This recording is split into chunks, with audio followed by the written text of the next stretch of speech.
So today I have with me JR, JR Spear, and him and we got to meet an event back in May.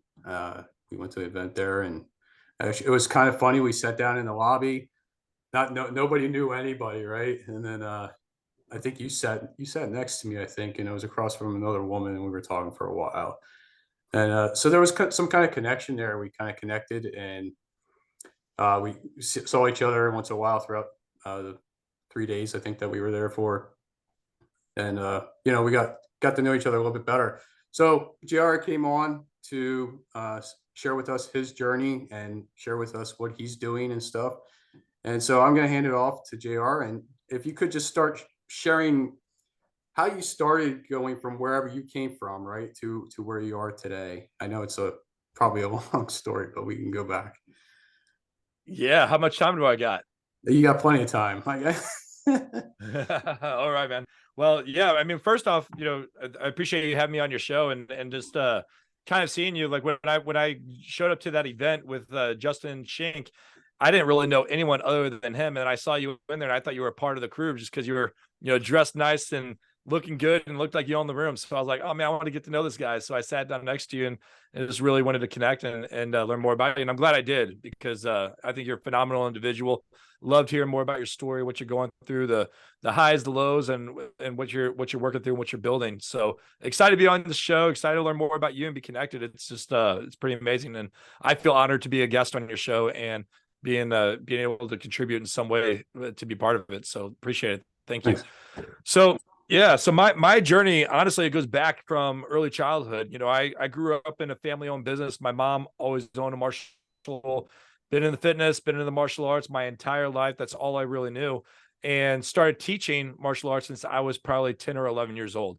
And for me, growing up in martial arts, I didn't really know anything different. So it taught me how to grow up really fast from a leadership standpoint, how to speak in front of a crowd, how to connect with other people, core values, character development, all these different things. And so, that really taught me and led me to where I'm at today. And so kind of fast forward, going through even high school and different things like that, I went through a little bit of trouble and was a little rebel child and didn't really know what I was going to be doing. I didn't really take into school too much. And even though I had a lot of discipline and structure from the martial arts, I kind of wanted to do my own thing for a while and got in a lot of trouble, hanging around the wrong crowd, doing the wrong things. And so one day I ended up skipping school. I lost my license too, so I couldn't really drive anywhere. I got fired from a job, didn't have any money, but I had a lot of tickets I owed the law for different things I'm getting in trouble with, and I needed to figure out how to pay for it. And so one day I ended up skipping school. My grandmother, who helped raise me, I got 4 sisters. So I grew up in a house with 5 women. It was like me, my mom, and 4 sisters. And so my grandparents were both very involved in our upbringing. Well, one day when my grandmother came over, it was early in the morning, skipped school, and I asked her, I said, hey, grandma, I need some money, and can you drive me to some pawn shops so I can, sell some stuff, get some money, and pay off some of these fines and dues that I got, or else they're going to send me back to jail. And I was like, so she agreed. I went and grabbed whatever I could find that was mine in my house and got in her car. And she's driving. This is in St. Louis at the time. I live in Virginia, but I'm from St. Louis, Missouri. So she's driving down the main strip in Lindbergh and pulled into a shopping center. And I'm like, Grandma, you're passing by all these shops. What are you doing? And she just pretty much looked at me and, and just told me to be quiet and stuff, and pulled up and into the parking spot. And I looked ahead and I was like, what are we doing? Well, it was right in front of the recruiter station. She was like, I don't care what branch of the service you're going to go in, but you're not coming out until you actually sign up for one. And so I wasn't going to say no to my grandma. I have a high respect for her and who she is. And I didn't really want to go to school. I didn't have any direction of knowing what I was going to do in my life. I was like, okay, I'm just going to continue getting in trouble, whatever. So, but I knew I didn't want to join the Army or the Air Force. And my uncle was in the Marine Corps, and my grandfather was in the retired Navy. And my dad was in the Army, but, I just never really, look at one, respecting, not saying I don't respect, but just looking at the Army and the Air Force, just not my cup of tea. So, but I didn't want to go in the Marine Corps because at the time I was like, okay, they just work too hard. So I thought the Navy would have been the easy way to go. There would be relax, and I get to see the world, go on the ship and sail the seas and all these different things. So God had a different plan for me, which was kind of crazy because I ended up signing up in the Navy when I was 17, when I graduated high school with a 1.2 GPA, which I think they just let me go through and get a diploma because they knew I was going to the military. I should not even pass because I skipped probably more than half my senior year. So end up getting my diploma and sailing off to sea, going to boot camp at Great Lakes, Chicago in 2003, and right out of high school. And God has a pretty crazy sense of humor. He says I signed up for the Navy as a aviation boatswain handler. Don't even know what they do, and it was something on the ship.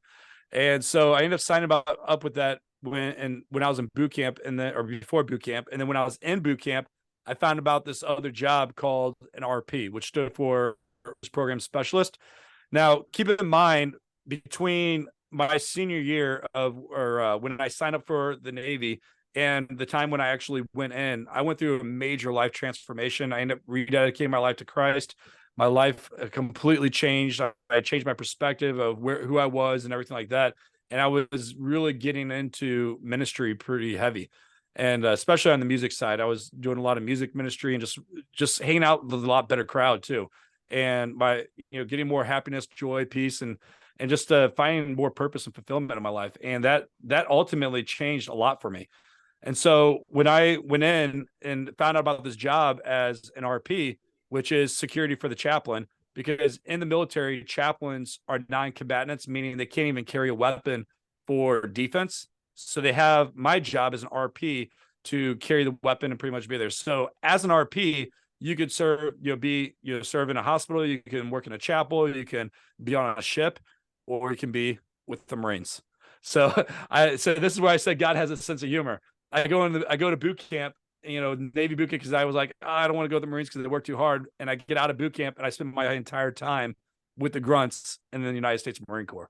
And I'll tell you what, that was probably the best thing ever for me. I loved being with the Marine Corps. They taught me so much about life, about business, and I met some of my closest friends on the rifle range in the middle of the rain. So it was definitely the best thing for me. So I think I would have hated the ship life.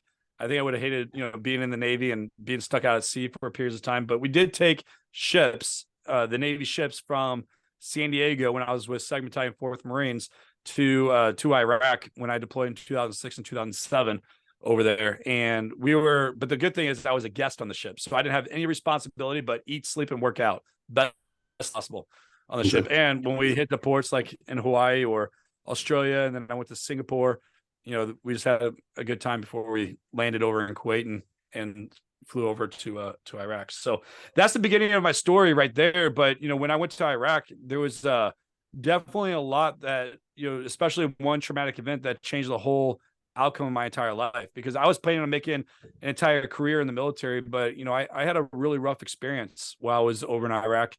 And, it showed me a different side of what the military was about.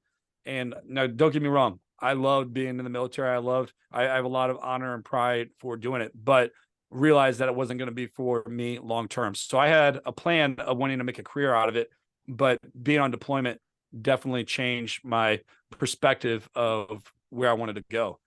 But on February 7th, 2007, one particular event, after many, but one particular event definitely changed the entire outcome of my life. I woke up one morning on that day, and it was about 6 a.m. Me and the chaplain, we were gone the night before on a mission, and doing other things, and so we had little sleep. I woke up early, was going to look for the chaplain at our normal rendezvous point where we just kind of checked in, did our thing, and planned the day. And I go look for him, and he's not anywhere to be found. I was like, where the heck is he? Wasn't in the chapel, wasn't in the medical bay, he wasn't anywhere to be found. So I went to our headquarters and talked to the CEO. I was like, okay, I can't find the chaplain. I don't know where he's at. And for me to not know where the chaplain is really bad, because everywhere he goes, I'm supposed to be the one responsible for where he's at and what he does. Kind of find out, after, talk to them and calm, he went on a patrol in the city with our, battalion sergeant major and CO, which is definitely a big no. And he's not supposed to go anywhere without me. And he just put, from that actions, put myself and him in complete risk. And so at this moment, I'm like, oh man, this day's already starting out bad. I'm like, okay, I have a bad feeling in my gut. Something bad's gonna happen. Don't know what it is, but it just not starting out right. So I ended up finding out where he was, and I ended up finding a checkpoint at a FOB, which forward operating base down where we can meet. And I found a convoy within our camp that was going down there to drop off supplies to the Marines and sailors over there. And so I don't know about you, but I'm for me, I woke up thinking something bad is going to happen, and just had this weird feeling just like hovering over me the whole time. Now, keep in mind, every time I got behind the wheel of a Humvee, I always had a lot of fear, and so I would pray and memorize Psalm 91 over me. And one particular verse in Psalm 91, it says, "1,000 may fall at your side and 10,000 at your right hand, but you shall not be touched." So when I was speaking that out over me and just kind of like saying it to myself while I'm in the Humvee down there, it had a different meaning. It was like, okay, something feels off. It's a beautiful day outside. There's no rain. It's not cold. It's actually great weather, but just something felt off about everything. And so I get down there and beat the chaplain and the sergeant major and CO at the checkpoint. It's right on the Euphrates River. So the checkpoint was where we searched everyone walking in and out of the city. And so we're down by the Euphrates River, and I'm there with the other Marines and standing in the walkway where people that are coming in and out, I can actually see them because there's another opening there. And I'm there for probably about an hour or so. And the chaplain ends up making it there. And there's like a center courtyard and then like a building that we can go on the top and overlook, the people coming in from a distance and stuff like that. So the chaplain is talking to some Marines in the center courtyard area. And I'm in the walkway and just kind of, hanging out with and building rapport, moral support, just checking in on and seeing how things are going. And the Marine there, his name was Corporal Emery at the time. And oh yeah, so it's kind of funny because your last name's Emery. He's the guy that I was telling you about before. But yeah, Andy's from Pennsylvania. So, but David Emery, Corporal Emery at the time, we're staying in the center section and just kind of chit chatting, hanging out, and then just watching the locals that are coming in and out, and what we thought were keeping people safe. And so there was a period of time while I'm standing there, probably after about 45 minutes or so, and I had like this audible voice. Now, keep in mind, I'm really, my faith has definitely grown. There's never an atheist in a foxhole. So, but I was already growing in my faith beforehand. So I learned to hear, a little bit about God, God's voice and speaking to me, but this was almost like an audible voice saying, "Hey, you need to move like now and go check on the chaplain." Just kind of tell me that. And I wasn't responding. It wasn't like, okay, chaplain's over there. I know. And I'm like looking around and where the heck is that voice coming from and what's going on and stuff like that. And I knew where the chaplain was. He was around a corner behind our barricade, HESCO area and in the courtyard. So, but then I'm standing there and not listening. A few seconds goes by and says, "Hey, go check on the chaplain and move." Like almost like it was telling me to like go. I wasn't listening, and all of a sudden it was like a third time, and I still wasn't listening. But then I started getting like a nauseous feeling in my gut, and I started feeling sick. I was like, "Oh man, I feel like I'm getting ready to throw up," and I was feeling completely fine all day, So I was getting this nauseous feeling, and I was like, "Oh, I need to go check out the chaplain." Okay, look, I'll go find him. I need to step away. I need to go find some water because I just was not feeling good at all. And so I'm walking by and I make a right turn. I'm going towards the courtyard area, and my sergeant major ends up walking right by me, and he ends up meeting up with Corporal Emery. And as I pass the sergeant major, I'm passing by the opening on my right side where people that are walking into the city or through that opening is they're coming that direction going in the city. So I'm walking by that. It's on my right side. Sergeant major just passed me on my left. And as I passed by the sergeant major and that opening, and probably take a few steps later, but I was probably maybe 6 feet away from at this time, a guy that was walking through lifted his arms and was strapped with C4 and blew himself up. So that bomb itself, we didn't know if it was mortars coming in or what, but that bomb threw me. I was left unconscious for a while, and it happened so quick. And I remember just coming to, and I see the chaplain on the ground, and he's trying to crawl underneath the shelter because we didn't know if there was going to be more enemy fire coming in. And as he's crawling, I had straight tunnel vision. I didn't know if I had all any limbs or if I had any injuries or what, but I just went in fight or flight mode and just knew what I had to do, what I was trained to do. And that was to grab the chaplain, and I couldn't even walk. I couldn't lift I had ringing on the whole right side of my body and my ear, my right arm I couldn't lift, my rifle I couldn't raise, my left body on the whole all the way down to my toes was completely numb. But I saw like it was either my gunny or my first sergeant was standing back and like waving, and I could tell they were screaming, but I couldn't hear anything. It was straight tunnel vision and dust everywhere, and it was just, think about the worst war movie that you ever seen before, and put this in this moment, because that's exactly what happened. So I ended up seeing the sergeant major, or not sergeant major, the first sergeant gunny, and I grabbed the chaplain by the back of his flak and dragged him as hard as I could underneath shelter. It was probably like, I don't know, 25 yards, 30 yards or something like that. Got him underneath there, and and just really assessing the area and what's going on and doing what Marines do best. So you kind of backtrack a little bit. When that blast happened, the sergeant major that went by me, sergeant major was standing right where I was standing when that blast took place, and he ended up paying the ultimate sacrifice and ended up dying during the blast. So if I didn't listen to that voice and move, that would have been me standing and not be here today to be talking to you guys. And he was going to be retiring that May. Corporal Emery ended up losing both of his legs and had many other injuries, from that blast itself. That's the Marine that I was standing next to. Jennifer Purcell, who was much further away, she ended up passing away and as well, and died during that blast. And we lost our interpreter Jimmy during the blast as well. And then there was a ton of other injuries. This was like the biggest bloodbath that you could ever imagine. And thinking about Psalm 91 as I got behind that wheel and was praying myself over that, when I told you that 1,000 may fall aside and 10,000 in your right hand and shall not come near you, I had one little speck of blood in the back of my flak, and that's it. Even the chaplain had flesh of other body parts scattered all over his flak and his clothes, and yet I had one little speck of blood. So I knew God's hand was watching over me at that time, and He has a purpose for me and what's going on and who I am today. And I'm still trying to figure out what that purpose is and just keep living to the best I can. So yeah, so that's a lot about my story, and that kind of led me to where I'm at. And since then, I built 6 different businesses, and ranging from the martial arts industry to fitness to advertising and marketing, and now consulting. And it's just been quite a journey. It sounds like it. First, Yeah. thank you for your service, and I'm sorry to hear all that had to take place. But I want to backtrack just a little bit. You said something about you found some faith. I forget where it was when I think you were in the Navy or something. You were starting to learn more faith, and I was just wondering if you could share what made you go in that direction to. So I've been a Christian since I was about 8 years old, and then when I was in high school, I started backsliding and hanging out with the wrong people, trying to fit in and doing the wrong things, and just not caring about life and everything else. It was in a dark place. And then started when I was 17 is when I really started to come back to my faith and just dive on fire, full out for Christ and stuff like that.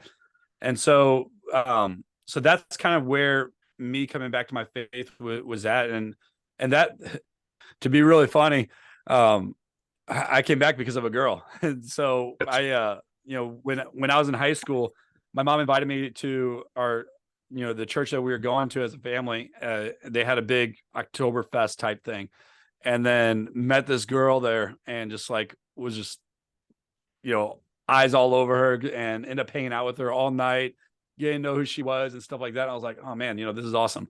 And so I ended up hanging out with her all night, and then she invited me to a church that for the Friday night service that coming week, and she ended up not showing up. I was like, yeah, I'm going to come, and ended up texting her and getting there, and she ended up not making it to that church. And, ever since then, I got plugged in with a bunch of people there, and, building new relationships, getting to know people. And I remember even a period of time that I had a sack of weed in my pocket, and then, after service, walked outside, threw it in, and threw it away in the trash, and just never looked back. And that was a huge turning point in my life. And I just really felt the Holy Spirit just grab my heart and saying, hey, we're going a different way. And it's crazy when you turn to Christ and you actually lay down your life and allow Him to come in, all the other things won't even matter. So like even the people that I was hanging out with, the wrong crowd, and who I thought were my best friends, like some of them were my closest friends since I was like 5th grade. It was like they never reached out to me.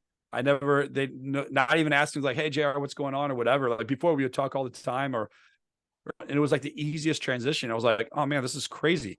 And so it's like, all that just kind of like went away on its own without any effort. And so that's kind of like where my faith began.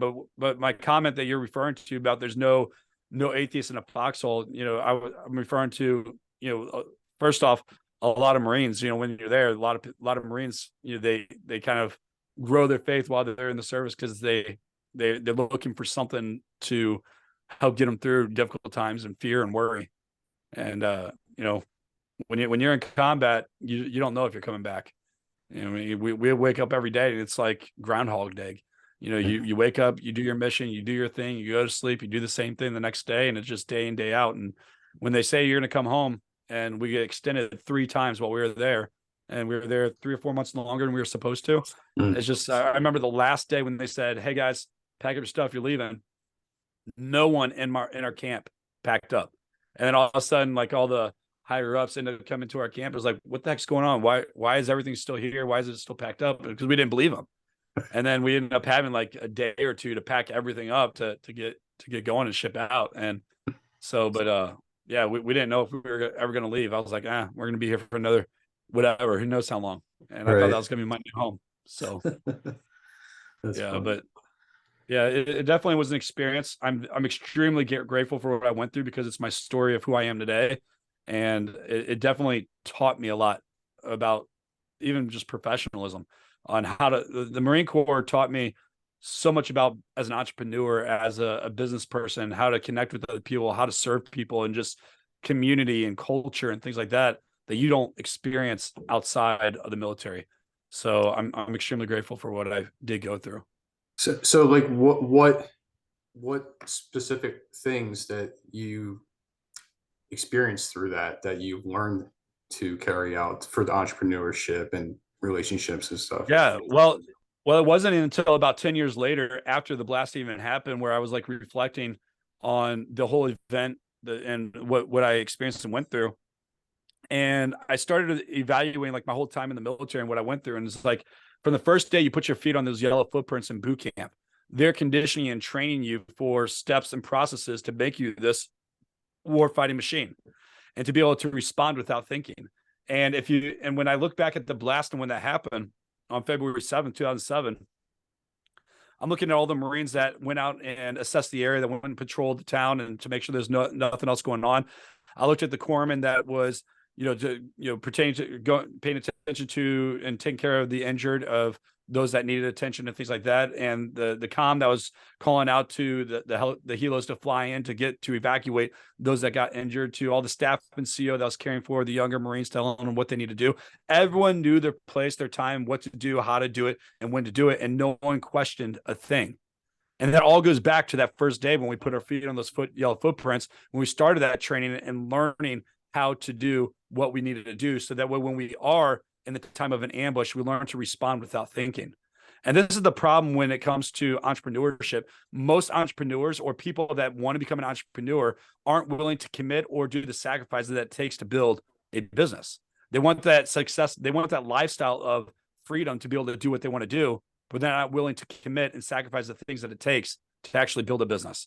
So in the Marine Corps, everything has a system. Everything's a process. Everything has an order of what to do. There's a chain of command. There's a process for doing certain things. You have to, on ways to clean your rifle, for everything that you got to do, on how to wear your uniform, on how to see your senior personnel that are coming. And by having those systems and processes and the continued education, the continued training of, doing the things that we didn't even want to do over and over and over again, and repetitiveness was to prepare us for that one day. And, I can't tell you how many times where we went off on, ODark 30 and went on a 10, 20 plus mile hike in the middle of the dark, and you can't really see 2 feet in front of you, but the other person with the pack and rifle that are walking in front of you, you're just hoping that they don't get out of your sight so you don't get lost in the middle of the woods. How many times we did that and we just complained nonstop? Or how many times we had to do a company run and we're like, why are we doing this stuff? How many times do we have to go sit on the rifle range and throw hundreds of rounds down range in the middle of the rain, just over and over again? How many times do we have to clean our rifle and paying attention to detail? Everything that we did was to create that muscle memory, to create the repetitiveness, to create that repetition to help us develop to who we are. But in business, most people aren't willing to do it a few times. In business, a lot of people, they're like, hey, I gave it a try for a day, a week, a month, or even a year, and they end up quitting before they even see a tip of success. Mhm. The military teaches you how to do those things that you don't want to do. That's going to help lead you to those times of success, and to create those systems, to create those processes, to continue educating and training and crafting your skill set so that way you can be great, but also so that way you can also make sure that you respond without thinking for when the shit does hit the fan. So a lot of that, and even the camaraderie and the culture, and just really understanding the mission and vision of what the Marine Corps stands for, taught me so much about business of who I am today. Because without having that mission, the core values of honor, courage, and commitment in the Navy, and just and having that brotherhood within the organization, I don't know if I would be running my business the way it is today. But that taught me a lot about how I conduct myself, but how I want to run my business that it is today. Mhm. And so then you started to, you said your first business was martial arts, I think you had was that the first one you, yeah. So, Yep, I started so you, martial arts school right when I got back. And sorry. what was So, your so question? you started that and then what? And then you transitioned from something else to there, or from there to Yeah, so something. I had the martial arts school, and after a few years, I ended up realized I didn't want to work with kids at the time, and so I was like, I want to do an adult only program. So I ended up selling out the martial arts school and started a full-time fitness business, and it was a group fitness program called Power Fit Boot Camp. And within 3 years, I expanded that to 4 different cities. I was all over St. Louis, Illinois, North Carolina, and South Carolina, and had 3 managers, more than 30 plus instructors, and probably more than 30 to 50 locations that we offered our program at. And then from there, I ended up building a publication franchise with Into Publishing, grew that to be really successful, and then built an advertising agency where I took care of health fitness professionals, so personal trainers and gym owners and nutritionists with their business, and building out their sales funnels and marketing and things like that. And then at the same time, I built out 100K Fit Pro, which is a consulting business that was kind of tied to my Fit Pro funnels, is what I called it.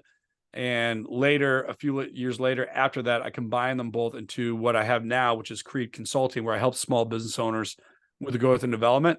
And then I also run another business right now too, on top of Creed Consulting, and that's a Business Leaders Network, where we focus on education and connection for small business leaders. Cool. And so is there a reason or a purpose or whatever you might have transitioned through all those different businesses like that? Yeah, I mean, throughout life, we'll always have different likes and dislikes and passions and what we want to do. And if I had to go back, I would never have shut down my fitness business. Mhm. But the truth is, after about a decade of running the fitness business, I went through 2015. I went through a lot of PTSD. Things started coming to the surface. I was struggling really bad, just emotionally and personally, and I literally shut down the business overnight. I sent an email out to hundreds of clients and all my team and started saying, hey, it was a good ride, but I'm done. And I pretty much went hiding underneath a rock for a year and put on 60 pounds at the time, and wanted to do something different. So during that transition, I was doing full-time sales and selling warehousing equipment and material handling space. And one of my boot camp clients, they did the same thing, introduced me to that industry, and I kind of got sucked into it and fell in love with it. I loved it. It became something easy for me to do. I love connecting. I love selling and things like that. And I learned. I'm grateful for that experience, because I would never have learned a different side to selling if I didn't go through that. I mean, I learned how to, first off, I was a government rep, one of 3 reps for the entire worldwide company. And so I got to learn how to do government sales. I got to learn how to do B2B sales. I got to learn how to network and connect with people, and stuff that I didn't learn from doing my fitness business or even the martial arts school. So after about a year after closing down Power Fit Boot Camp is when I started getting the entrepreneur bug. And I was like, okay, I'm done working for other people. I was still working it because I wanted to build a business and start getting it going. We had at this time moved across country from St. Louis to the Northern Virginia area close to DC.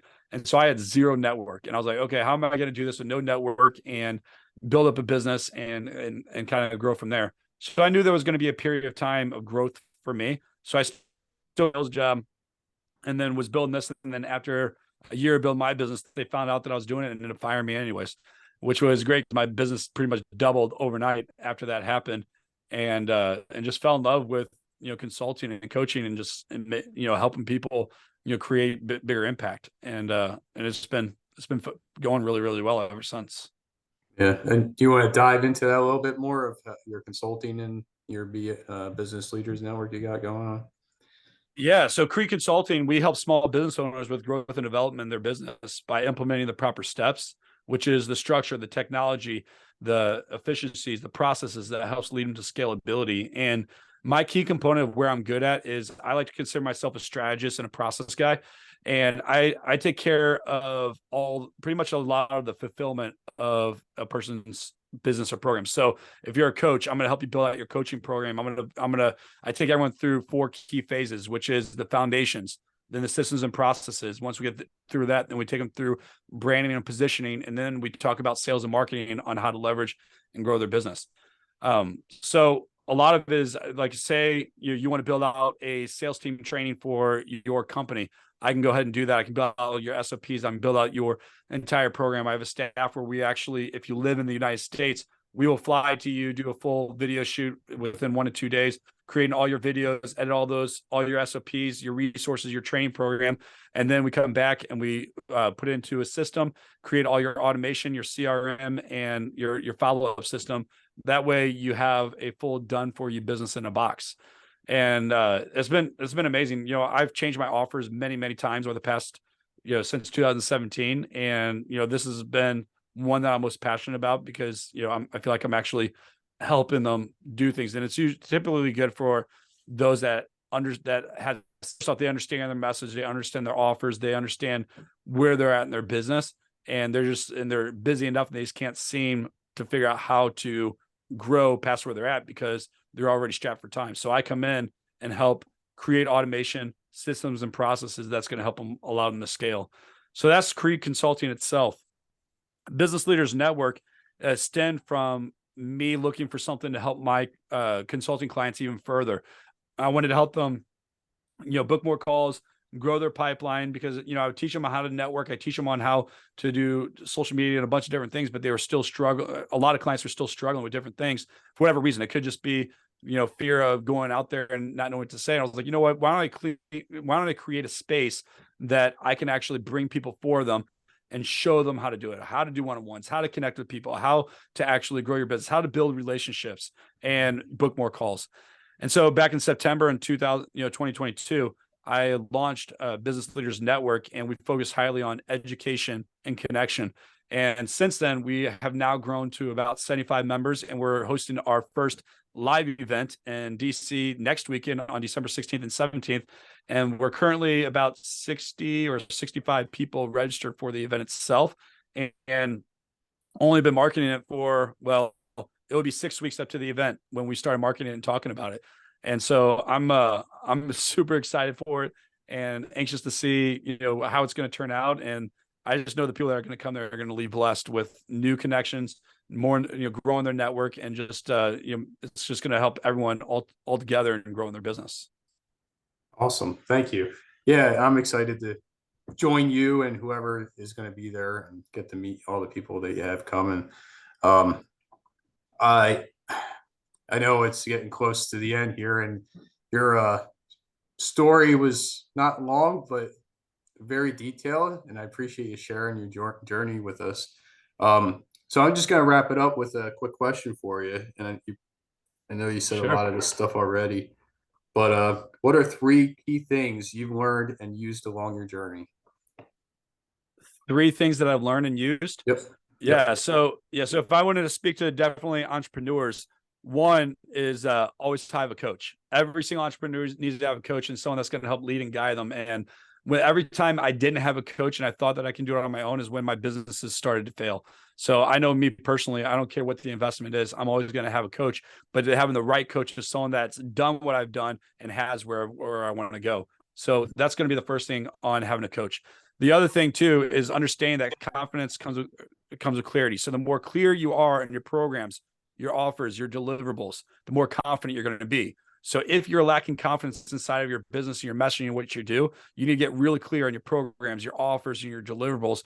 And then when you do that, then you're going to have more confidence when it comes to growing and scaling your business. And the third one is to, what it goes to the core values of what Creed is. When I came up with the name Creed, it's an acronym that I built that stands for commitment, resilience, excellence, execution, and discipline. So the question that I leave everyone on here listening is, what is the one thing that you're most committed to? They'd be resilient, even through the most difficult times, showing up every day, giving your best, and having the mental and physical discipline to complete your mission. Because the truth and reality is, the one thing keeping you from success is yourself. And like I said before, the most people and entrepreneurs are not committed enough or willing to sacrifice the things that it takes to build a business. So what is your creed? Cool. Thank you. Are you asking me? No, I mean, it's a question for the audience. It is a question for everybody. I agree with you. Yeah. Well, thanks, JR. I'm glad we got to connect and hear your story and your journey along from where you came from to where you are now. And I look forward to seeing you soon. Appreciate it, man. Thank you. Absolutely. Can't wait. Thank you for having me on your show. Yeah. Thanks.